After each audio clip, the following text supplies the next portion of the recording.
Hey guys, I hope that you're well, and I know that many of you are at home now because you're self-isolating or you're in quarantine for coronavirus outbreak. Today I want to show you how I create a digital illustration of a children's book character, and I'm going to show you the whole process from sketching to coloring in and putting the whole illustration together, so that you can also spend this time at home, maybe creating new characters, imagining stories for children, and hopefully coming up with your own illustration project that further along the line you will be able to use to make a children's book or pitch it to a publisher. And I find that they're the fastest and most effective ways of creating a children's book illustration. I use a package called Adobe Fresco, and I will show you step by step in this tutorial how to draw a sketch of your character and how to color it in to create an illustration that's suitable for children's books. Okay, so we're going to start by first selecting a right size of your canvas. If it's something that you're going to use for print, then you should choose a resolution of 300 ppi or more. So we can go for A4 size or landscape or portrait. So I'm just going to go for A4. And now the first thing that we are going to do is make a really quick sketch. So in Fresco you have loads of really exciting brushes for sketching.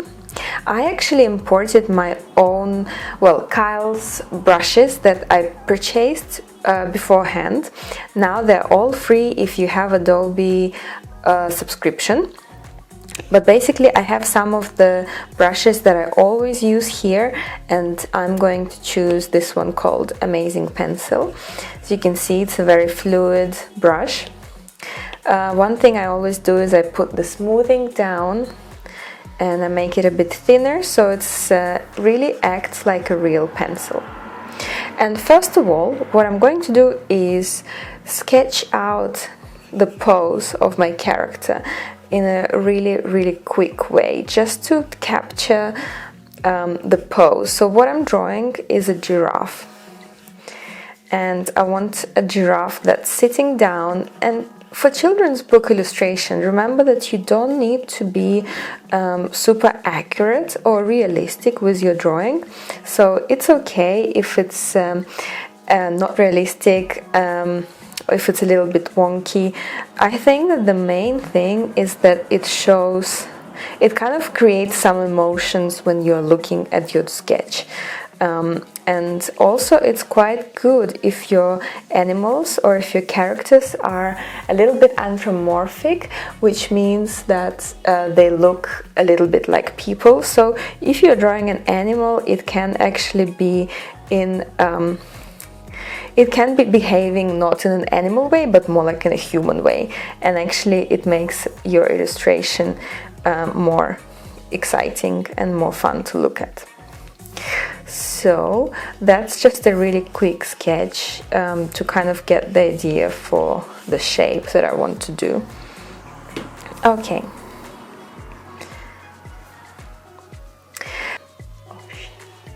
Next step I'm going to do is I'll make this layer a little bit less transparent, and now I'm going to trace on top of it, but in a more kind of finalized, finished way.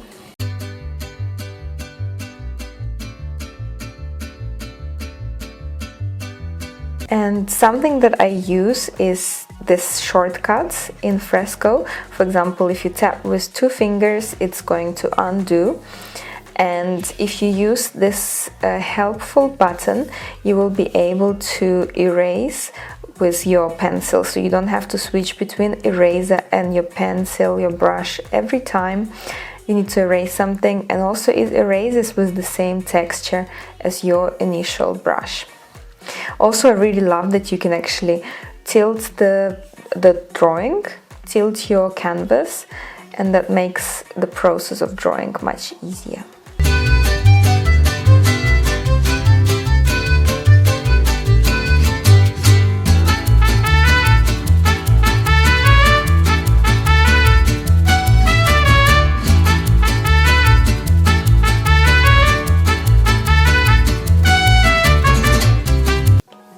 Now that I finished sketching a more refined sketch, I can actually switch off the layer where I had a really rough sketch, and I can kind of look at the overall shape that I have.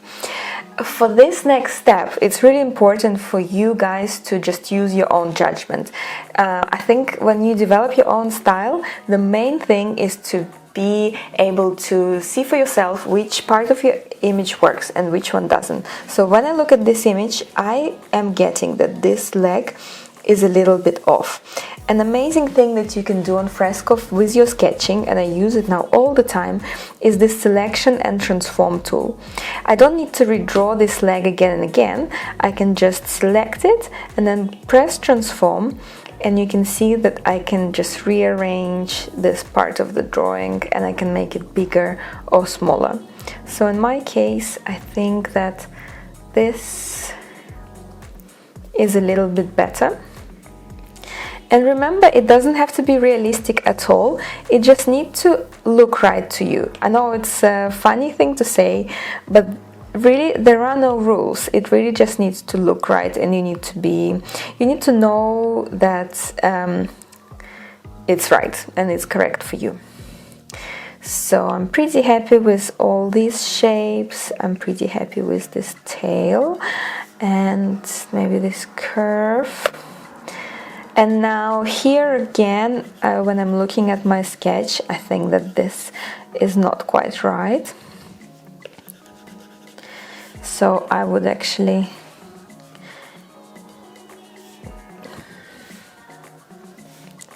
redraw it a bit better. And then also I think that the shape of the head is a little bit odd, so I want to transform it and make it a little bit wider, for example.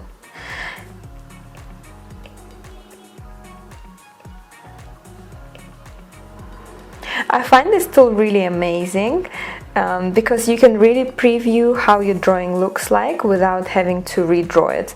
I really hate redrawing things 1,000,000 times. I never liked it, even when I was an illustration student. And that's why for me, I just think it's much faster and easier to simply kind of transform parts of your drawing and see exactly how it looks like.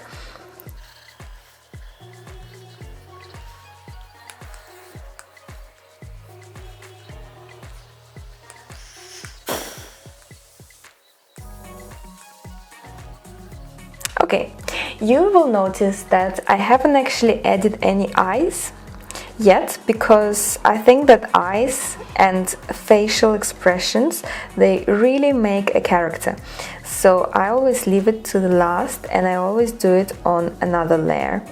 This way I can really make it exactly how I want to see it. So I'm using a color fill tool here to quickly fill the color, and now I have a layer with just an eye, and I can again move it around and get it to a place where I'm happy with it. I can make it a bit bigger or smaller, change the shape. I think it's an amazing tool because it means you don't have to be super amazing at drawing, and you can still create an illustration that you are happy with. So I personally like it like this, but when you're creating your own drawing, you can just do whatever feels right to you. I think that's like really, really important. And even with the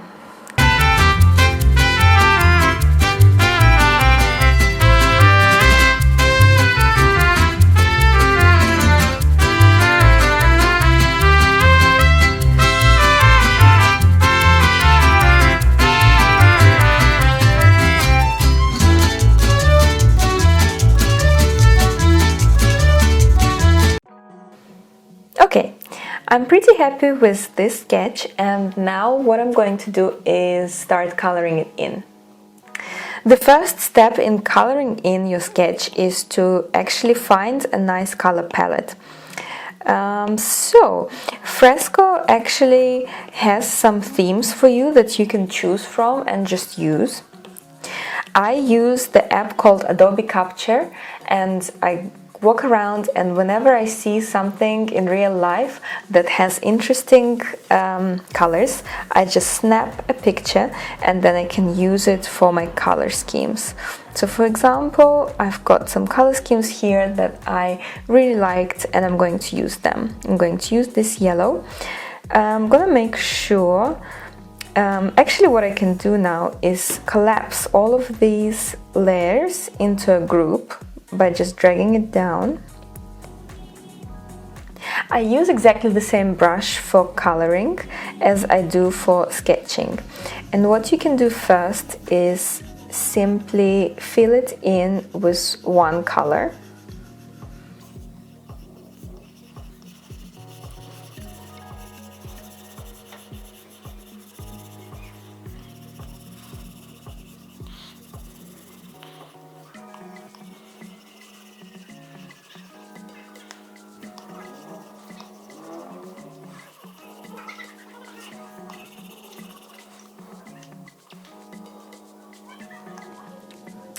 I'm gonna make a copy of this layer and I'm going to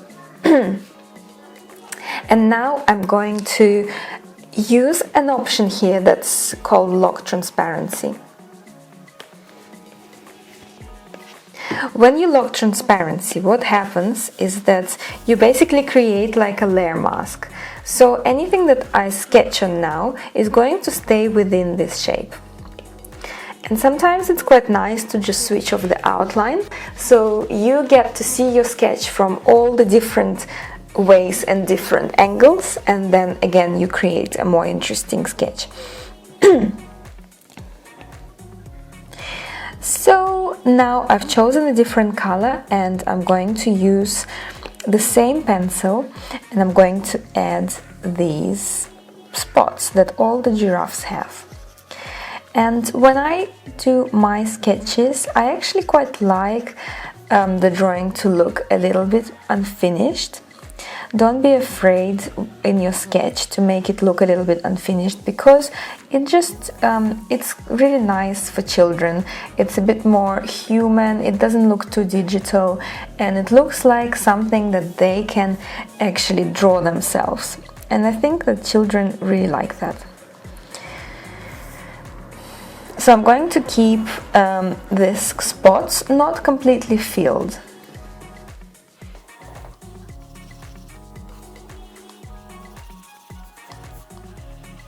I don't actually know if giraffes have spots on their hands as well, but I'm going to do it anyway. And you can spend much more time and be much more precise with your coloring. For example, you can use different brushes, you can try different brush sizes.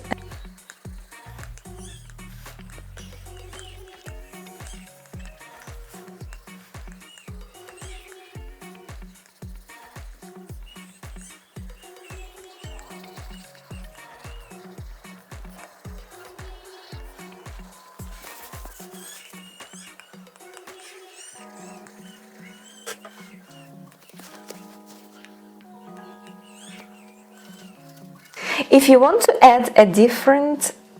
want to add another layer of texture on top of this, but you don't want it to be kind of interfering with the marks that you already made, what you can do is make a layer mask based on this shape. What you need to do is press Mask Layer Contents, then you go Copy Mask, make a new layer, and Paste Mask. Now when you sketch with a different brush, so if I choose a different brush and I want to add maybe a little bit of shadow, it's now going to be on a different layer.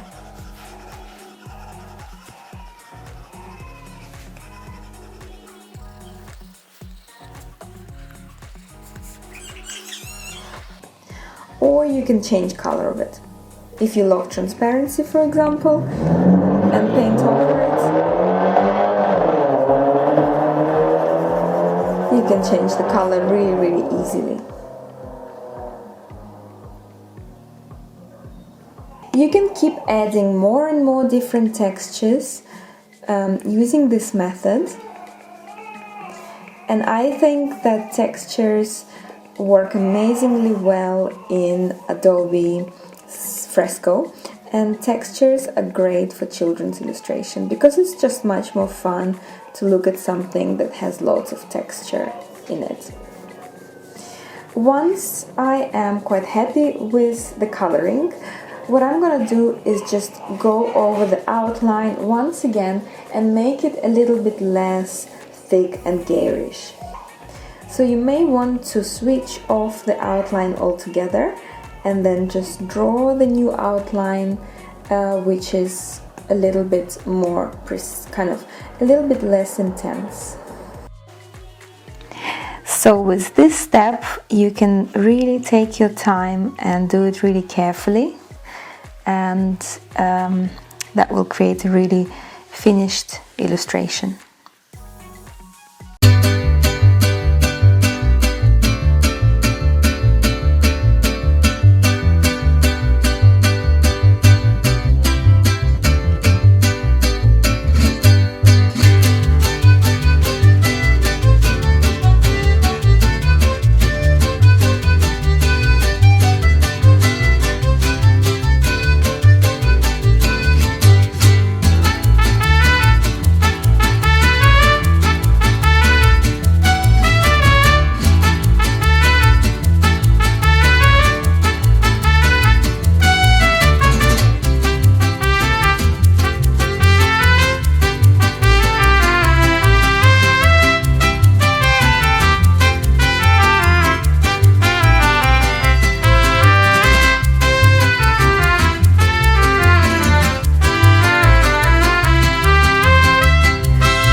Another trick that I usually like to add is adding a little bit of white.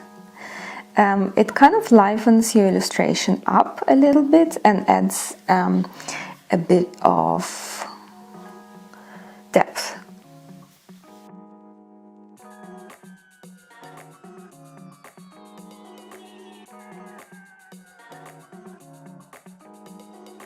And if you make sure that you're doing it on a different layer, you can always edit the intensity of these little strokes.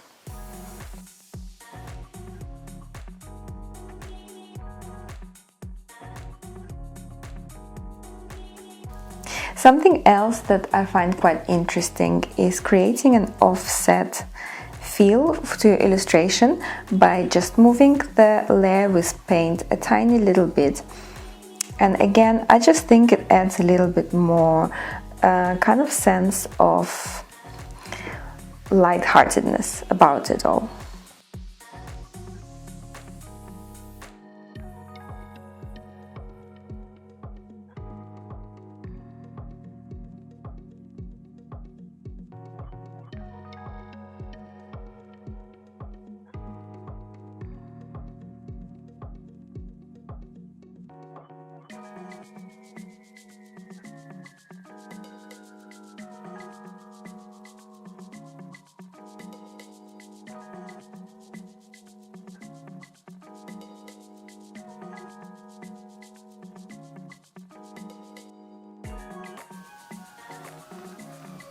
Hey guys, I hope that you enjoyed this video tutorial, and if you have any more questions then feel free to write to me in comments. I reply to all your comments and I'm really interested to see what else you're interested in so that I can create more videos that are helpful for you guys. So until the next time, I hope that you stay healthy and try some techniques that I talked about.